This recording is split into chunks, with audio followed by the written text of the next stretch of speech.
Capítulo 8. Catalizador de unidad. A veces Dios tiene que humillarte para salvar la relación. La fiesta de la Pascua se acercaba. Jesús sabía que había llegado la hora de dejar este mundo para reunirse con el Padre. Él había amado a los suyos que estaban en el mundo y los amó hasta el fin. Antes de llegar la hora de la cena, el diablo ya había hecho que Judas Iscariote se decidiera a traicionar a Jesús.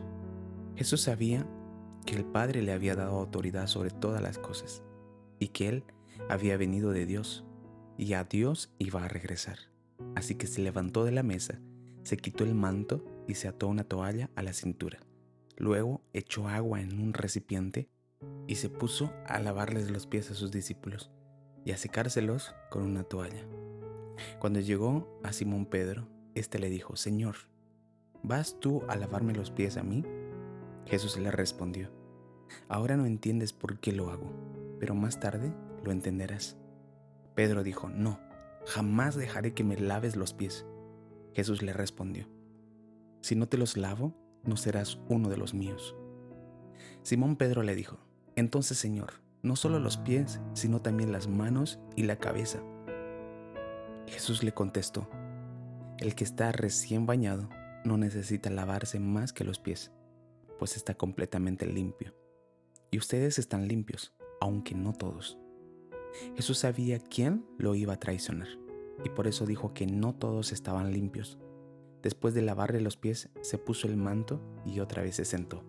Entonces les preguntó: «¿Entienden ustedes lo que les he hecho? Ustedes me llaman Maestro y Señor, y dicen la verdad, porque lo soy. Pues si yo, el Señor y Maestro, les he lavado los pies, también ustedes deben lavarse los pies unos a otros». Juan capítulo 13, versículo 1 al 14. Esa era su última cena con ellos.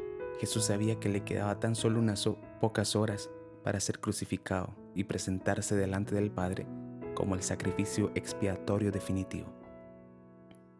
Es por esto que me imagino que Jesús miró con ternura a sus discípulos, sentados aquella noche alrededor de la mesa. Pero pronto empezó a recordar cada discusión absurda entre ellos, cada actitud competitiva y cada ofensa retenida en sus corazones. Probablemente el recuerdo de tantos momentos en los que los discípulos friccionaron los unos contra los otros le hizo pensar: en cuanto ya no esté entre ellos, el equipo se divide.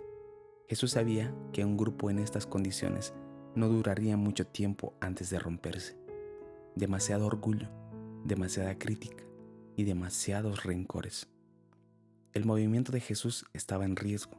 Entonces, Jesús no dijo algo, hizo algo tan provocador que sabía que el impacto que aquello causaría en sus mentes dejaría un recuerdo imborrable. La acción de Jesús fue tan estremecedora que estaba convencido de que después de ser testigos de algo así, ya no habría excusas para la división. Jesús se puso de pie, se quitó su manto de maestro y se ciñó una toalla alrededor de la cintura. Después, agarró una palangana con agua y comenzó a lavar los pies de sus discípulos. No exagero al decir lo que Jesús hizo fue tan impactante que jamás pudieron olvidar lo que ocurrió esa noche. Me atrevo a afirmar que ese acto salvó el movimiento de Jesús. Fue capaz de catalizar una unidad aparentemente imposible y puede hacerlo de nuevo. Contexto. En los días en los que Jesús caminó sobre la tierra, las personas no acostumbraban a usar un calzado cerrado como el que usamos en la actualidad, sino que calzaban unas sandalias de cuero que dejaban gran parte de sus pies al descubierto. Además, era común recorrer grandes distancias a pie por caminos llenos de polvo en verano y de barro en invierno. Por lo tanto, después de una jornada pisando tierra, charcos y estiércol de animal, los pies quedaban hechos unos espectáculos. Definirlos como sucio es decir poco. Cuando los judíos llegaban a una casa, solían tener la comunión con los demás miembros de la familia, sentados alrededor de una mesa. Un mobiliario diferente al que usamos hoy en día. Los comensales se reunían en torno a una mesa levantada a escasos centímetros del suelo y se recostaban sobre unos cojines o reclinatorios. Normalmente se echaban sobre la parte izquierda del cuerpo y dejaban libre el brazo derecho para poder comer. En esa posición, los pies de los unos quedaban demasiado cerca de la cara de los otros, por lo que era un acto de higiene y de respeto mutuo lavarse los pies antes de reunirse alrededor de la mesa para comer. Por esa razón, en la entrada de toda casa judía podía encontrarse una palangana con agua y una toalla para que todos se lavasen sus propios pies antes de acceder a la mesa. Sin embargo, en las casas de la gente rica había esclavos que servían a las necesidades de la familia, y el señor de la casa designaba al esclavo de menor rango de autoridad la tarea de ser el lavador de pies. Esto era un gesto de cortesía para los invitados y una comodidad para la familia. Es importante añadir que lavar los pies de alguien se consideraba un acto tan humillante que debía hacerlo el esclavo más pequeño del hogar, aquel que se consideraba el menor en responsabilidad e importancia. Este es el contexto cultural en el que se desarrolla la escena del Evangelio que acabas de leer. Pies sucios. En esa última cena con Jesús, había un grupo de discípulos sentados a la mesa con los pies sucios. Sin embargo, no había ningún esclavo para lavar los pies de los comensales. Lo que sí había era una palangana, agua y una toalla. Pero ninguno de los discípulos se ofreció a hacer la humillante tarea de lavar los pies de ningún otro. Hasta que de repente Jesús hizo algo escandaloso. No estoy usando esta palabra por casualidad, sino que realmente la acción de Jesús fue un escándalo para sus mentes. ¿Has estado alguna vez en una situación que te hayan provocado vergüenza ajena? Alguien está haciendo algo que no debería hacerse, que rompe el protocolo o que viola el orden social. Es tan escandaloso que evitas mirar lo que está ocurriendo. Disimulas, pero te sientes profundamente incómodo. Por ello, no exagero al decir que fue eso exactamente lo que los discípulos sintieron cuando Jesús se levantó de la mesa. Se quitó su manto de maestro, se ciñó una toalla alrededor de la cintura y comenzó a lavar los pies de sus discípulos con una palangana. Se podría percibir la tensión en el ambiente y miradas inquietas entre los discípulos. De pronto, Pedro interrumpió a Jesús y le dijo lo que todos estaban pensando. ¿Un maestro lavando los pies de sus discípulos? Ese no es el orden correcto. De hecho, es exactamente el orden inverso. Amado maestro, no me lavarás los pies jamás. Sería lógico pensar que, ante una afirmación tan coherente, Jesús alabaría a Pedro y le ofrecería sus pies para que los lavase, como dictaba el orden social. Por el contrario, Jesús le miró y le exhortó con contundencia: si no te los lavo, no serás uno de los míos. Lo que Jesús estaba diciendo era lo siguiente: Pedro, si te lavo los pies, estaré construyendo una plataforma sobre la cual podremos tener una verdadera comunión. Pedro, si te lavo los pies, aunque no lo entiendes ahora, eso nos va a unir. Pedro, si te lavo los pies, tú tendrás parte conmigo y yo tendré parte contigo. Pedro, si te lavo los pies, seremos uno. Jesús, a través de este acto, estaba invitando a sus discípulos a formar parte de él, porque Jesús sabía que la verdadera unidad surge al sentirse parte del otro. Y al hacer esto, les estaba marcando el camino.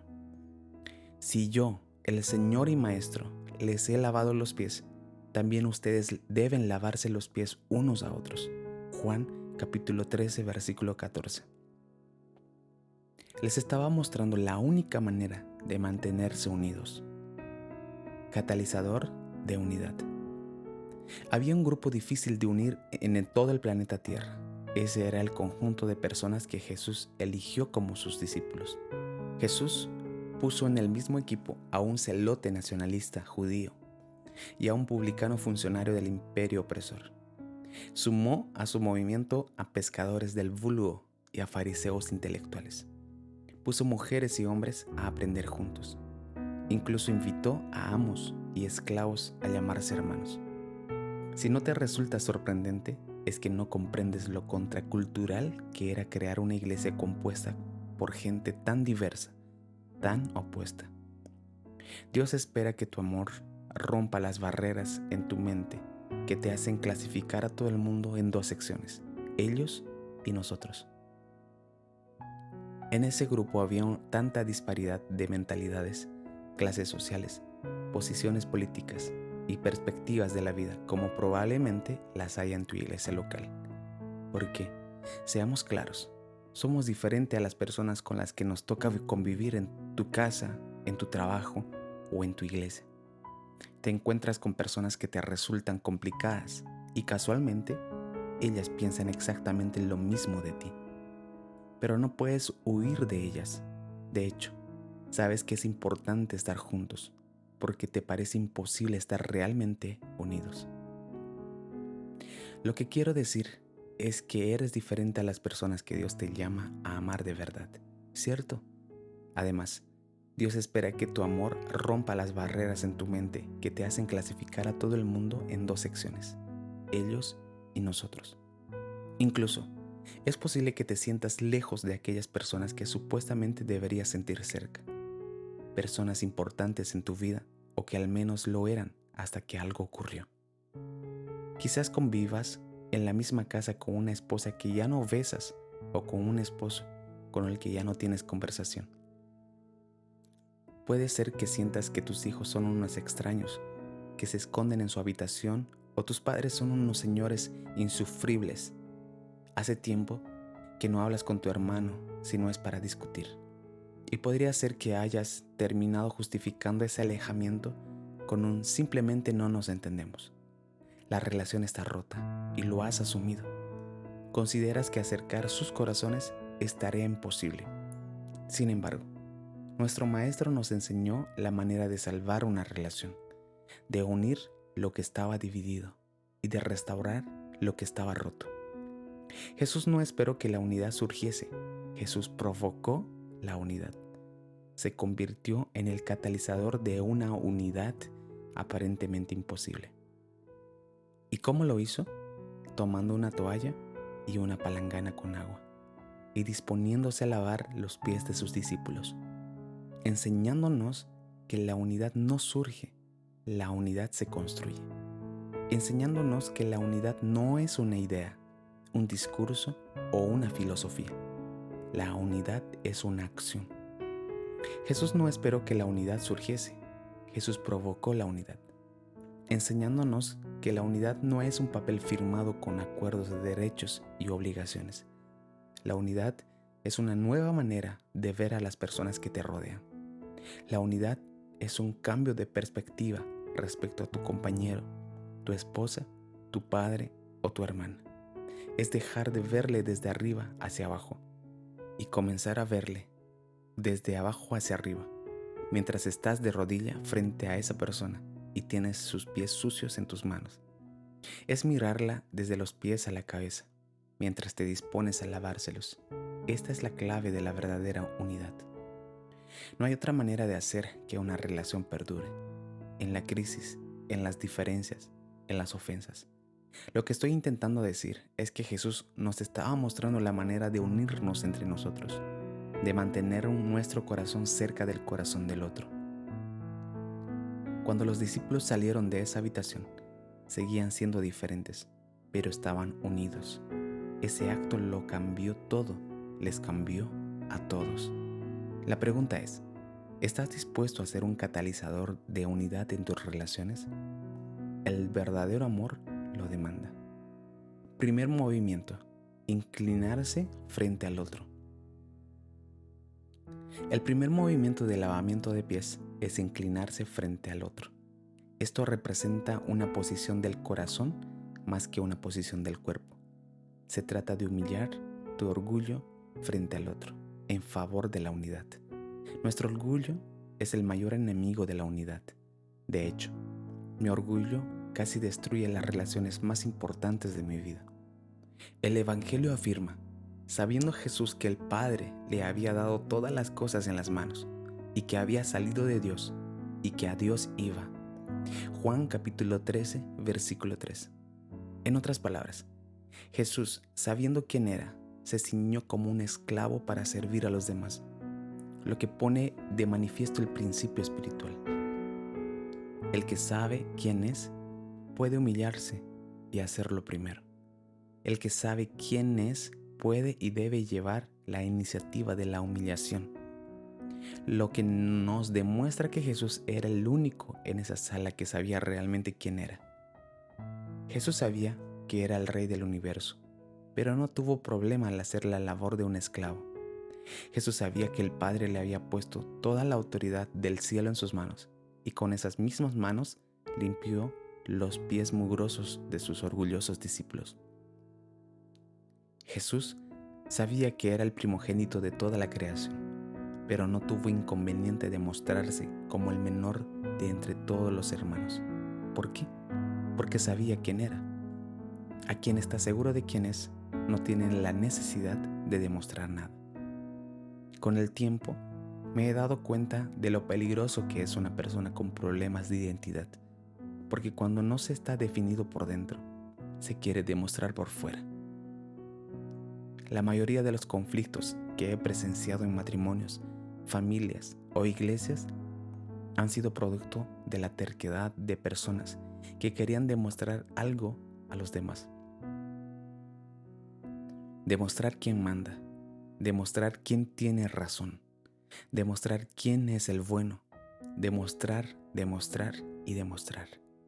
Finalmente, lo único que quedaba demostrado era su complejo interno. Siendo honesto, tengo que admitir que mi afán en demostrar quién es el líder de la casa casi destruye mi matrimonio. Quien me conoce sabe que soy muy bueno debatiendo y que tengo una gran habilidad para ganar las discusiones. Demasiadas veces, impulsado por mi orgullo, he convertido una conversación con mi esposa en una competición contra ella, y he ganado la competición muchas veces, porque sé usar el arte de la manipulación, porque sé gritar e imponerme, pero sin darme cuenta, al ganar la discusión, estaba perdiendo su corazón. Tantas veces he creído que estaba ganando una batalla, cuando en realidad estaba perdiendo la guerra. Me arrepiento tanto del dolor que mi orgullo ha producido a nuestro matrimonio. Es posible ponerte la corona de la razón y sentirte el rey de tu reino, un reino solitario, donde nadie más que tú soporta estar. Sin embargo, he descubierto que en el reino de Dios es más importante tener amor que tener razón. El que pierde, gana, y el que se humilla es enaltecido por Dios. Humillarte para salvar una relación. En una atmósfera de orgullo no puede haber unidad, porque la unidad requiere humillarse con valor. Según mi propia experiencia, creo que es más fácil humillarme delante de un extraño que delante de un cercano, porque cuando te inclinas frente a una esposa, un hijo o una hermana, te sitúas en una posición de vulnerabilidad. Piensa en lo que representa esa posición. Mientras tienes tus rodillas clavadas al suelo, frente a otra persona, ¿cómo te defiendes desde esa postura? ¿Cómo te impones? ¿Cómo te luces? De eso se trata humillarse, no de demostrar nada. Pero no te engañes, humillarse no es un acto de cobardía. Humillarse es un acto de valor. Se necesita mucha seguridad, firmeza de carácter y una identidad sólida para ponerte en esa posición de vulnerabilidad frente a otra persona, donde literalmente le entregas el poder para vencerte.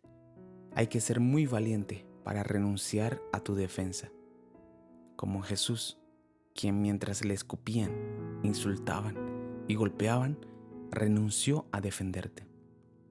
Podría parecer que el poder estaba de parte de ellos, que le torturaban en la cruz, pero sabemos que en realidad el poder estaba de parte de Jesús. Y si Él solo hubiese susurrado una orden de ataque, miles de ángeles hubieran salido a su defensa, ejecutando a todos sus enemigos. Guarda esa espada, le ordenó Jesús. El que mata a espada perecerá. ¿No sabes que podría pedirle a mi Padre que me enviara 12,000 ángeles y me los enviaría al instante? Mateo capítulo 26, versículos 52 y 53. Sin embargo, Jesús eligió humillarse, no demostrar nada, no defenderse, y lo hizo para unirnos a Dios. La humillación de Jesús salvó nuestra relación con Dios. Por eso, creo que Jesús te ofrece dos opciones para preservar tus relaciones. O te humillas o Dios te humilla. Hace unos años, mi matrimonio se vio afectado a causa de mi orgullo. Discutíamos mucho por cosas que realmente no merecían ni el esfuerzo ni el dolor. Pero así es el orgullo. Por preservarse a sí mismo, no le importa destruir el mundo entero. En aquellos días, intentaba buscar cualquier excusa para estar fuera de casa, por lo que me ofrecí para hacer una mudanza. Cargaba muebles de un lugar a otro, agarrándolos con toda la rabia que tenía contenida dentro de mí. Hasta que de repente, mientras intentaba levantar un cajonero del suelo, oí crujir un hueso de mi columna. Al principio, parecía que nada grave había pasado, pero cuando llegó la noche y mi cuerpo se enfrió, sentí el dolor más punzante de toda mi vida. Era una punzada tan horrible que me puse a gritar en la cama. Se me había pinzado un nervio de la columna vertebral y el más mínimo movimiento, incluso el respirar, me hacía sufrir un dolor tortuoso. Mi esposa me sacó de la cama como pudo y mientras me apoyaba sobre ella, me llevó al coche. Condujo hasta el hospital mientras yo gritaba en cada curva. Cuando llegamos ahí, me ordenó quedarme en el vehículo a la espera de que ella regresara. Cuando la vi salir del hospital, empujaba una silla de ruedas, que acercó hasta mí y me obligó a sentarme en ella. No podía creer lo que estaba pasando. Yo en una silla de ruedas, durante una semana de tratamiento, mi mujer me dio de comer, me aseó y me ayudó a hacer mis necesidades, mientras yo me encontraba en un estado de incapacidad, de dependencia absoluta, totalmente humillado. Pero ¿me creerás si te digo que esa semana fue el momento de la sanidad de nuestra relación? Lo que quiero decir es que cuando yo fui humillado, se creó la oportunidad para unir nuestros corazones, para reconectarnos. A veces, Dios tiene que humillarte para salvar tu relación con otra persona. Segundo movimiento, ver correctamente la suciedad del otro. El segundo movimiento del lavamiento de pies es ver correctamente la suciedad del otro. Se trata de aprender a ver los pies sucios de tu compañero sin emitir un juicio contra su corazón. Renunciar a la crítica es vital para preservar vuestra relación. Cuando Jesús vio los pies sucios de Pedro y se dispuso a lavarlos, éste se negó. Pero cuando entendió que era la manera de permanecer unido a Jesús, le dijo: «Lávame desde los pies a la cabeza». Sin embargo, Jesús le contestó: «Tú eres un hombre limpio, solo necesitas que te lave los pies».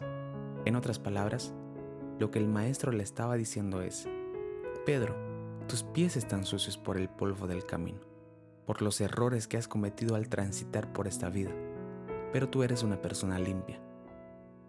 Jesús vio los pies sucios de Pedro, pero entendió que esa suciedad no definía quién era. Separó sus pies de su corazón, sus errores de su identidad. Qué diferente es la mirada de Jesús a la nuestra.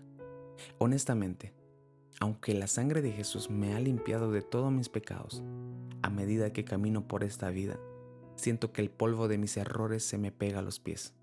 Me refiero a esas acciones egoístas que cometo, esas verdades a medias que pronuncio o esos pensamientos envidiosos que tengo. Mi carácter inmaduro hace que fracase muchas veces y que cometa algunas injusticias. Esos errores son polvo que se me adhiere a los pies.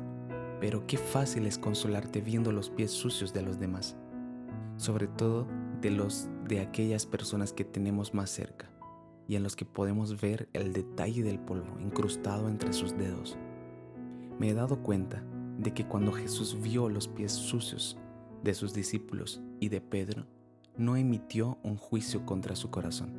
Sin embargo, cuando nosotros vemos una mancha en los pies del otro, emitimos un juicio contra esa persona. No decimos: tus pies están sucios, sino: eres una persona sucia, y nos alejamos de ella sintiéndonos justificados. nos convertimos en expertos críticos de pies ajenos. ¿Por qué hacemos esto? Porque es más fácil emitir un juicio contra otro que disponerte a ser su lavador de pies. En este mundo se necesitan menos críticos y más lavadores de pies. Recuerdo una temporada en mi vida en la que cometí el error de compartir por mis redes sociales mis pensamientos acerca de algunos asuntos políticos. Me vi envuelto en algunos debates polémicos hasta que un día escribí algo ofensivo, algo que cruzó la línea. No quería admitirlo en ese momento, pero me había equivocado. Entonces ocurrió. El debate se convirtió en un ataque. Mis redes empezaron a llenarse de comentarios ofensivos, juicios morales y críticas descarnadas. Muchos de los mensajes que recibía venían de parte de gente que se denominaba cristiana y sentía el deber de corregirme públicamente y con sentencias divinas. En ese momento, dominado por mi orgullo y por mi estupidez, decidí mantener mi posición y comencé a defenderme. Todo se ponía cada vez peor.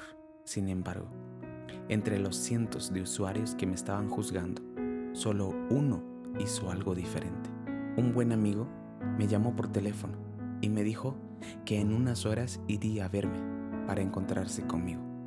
Tuvo que dejar su trabajo y conducir varias horas hasta la ciudad donde yo vivía.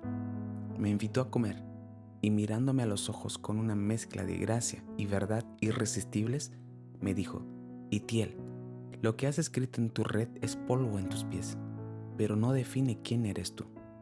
Conozco tu corazón y sé que esto es un error. Tú eres una persona limpia. Cuando me habló de esa manera, afirmando mi identidad con tanta ternura, pero a la vez señalando los motivos de mi error, separando mi falta de mi identidad, todas mis defensas se cayeron. Sentía que no me juzgaba el corazón, me estaba lavando los pies. Eso hizo que me rindiese y me puse a llorar. Finalmente terminamos orando, borré el mensaje y pedí perdón. Creo que me salvó. Esto me hace pensar que en este mundo necesita menos críticos y más lavadores de pies. Tercer movimiento: verter gracia sobre los errores del futuro. El tercer movimiento de lavamiento de pies es verter gracia sobre los errores del futuro. El tercer movimiento de lavamiento de pies es verter gracia sobre los errores del futuro. Se trata de tomar la decisión de perdonar a alguien antes de que te ofenda. Tomar una determinación como esta es clave para darle futuro a vuestra relación. ¿Te has dado cuenta de que Jesús lavó los pies de unos discípulos que unas horas después iban a usar esos pies para correr y abandonarle? Y Jesús lo sabía. Cuando Jesús lavó los pies de sus discípulos, no solo vertió agua sobre ellos, vertió gracia para sus ofensas futuras. Piensa en ello. Jesús lavó los pies de Tomás, un hombre que iba a dudar de su resurrección y de su identidad divina. ¿Qué hace Jesús con los que dudan de él? Les lava los pies, vierte gracia. Incluso lavó los pies de Pedro, un hombre que le prometió que jamás le abandonaría, pero que cuando iba a llegar a la prueba lo dejaría solo y lo negaría como un cobarde. ¿Qué hace Jesús con los que no cumplen sus promesas? Les lava los pies, vierte gracia, y por muy irrazonable que pueda parecer, Jesús lavó los pies de Judas, un hombre que lo iba a traicionar, vendiéndolo a sus enemigos por unas monedas de plata. ¿Qué hace Jesús con los que le traicionan? Les lava los pies, vierte gracia y los deja ir. Decidió perdonarles antes de que le fallasen. Vertió gracia sobre ellos, incluso antes de que le ofendiesen. Y eso los trajo de vuelta a Jesús, a excepción de Judas, que decidió rechazar la gracia que se le ofreció. Ser como Jesús es aprender a perdonar a aquellos que nunca se disculparon. Perdonar será tu única opción cuando alguien te ofenda. De la misma manera, si quieres darle un futuro a tu relación, debes decidir verter gracia antes de que esa persona te falle. Exacto. Debes tomar la decisión de que perdonar será tu única opción cuando te ofenda, porque sin duda lo hará. consciente o inconscientemente, te va a fallar. Si tomas esta decisión hoy, ya no tendrás que tomarla mañana, cuando estés confundido a causa de tus sentimientos heridos. Si realmente tu relación con esa persona es importante, conviértete en un catalizador de unidad. Inclina tu orgullo, deja de juzgar y vierte gracia sobre las personas que amas.